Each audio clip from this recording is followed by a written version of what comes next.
Question 16. So it says that the time taken to sew a button on a shirt was measured for each child in a group of 200 children. The histogram below illustrates the results obtained.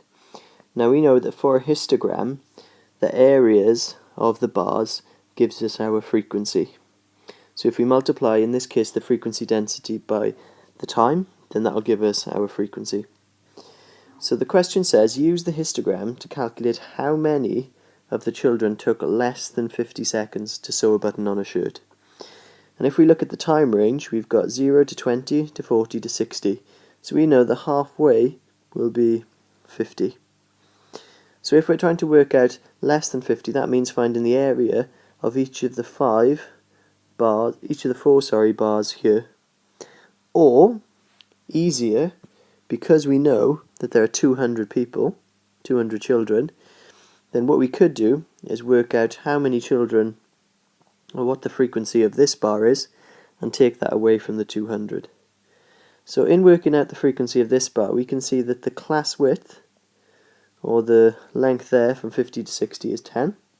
And we're going to multiply that by the frequency density. Now we can see it goes to 5 here, and we can see that each large bar, so from there to there, is 5 large, but it's subdivided into 10 little boxes. So 5 divided by 10 is 0.5, so we know that each little square is worth 0.5. So if 5 is this halfway point by here, then we know that the other 2 little boxes takes us up to a value of 6. So it's going to be 10 times 6, which gives us 60 children over 50 seconds. But we're asked how many children took less than 50 seconds.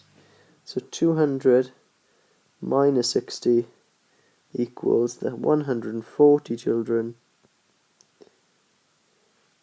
less than 50 seconds. And that's for our 3 marks. Now remember that it's 140 children here took less than 50 seconds, because that is going to help us with part C of question 16.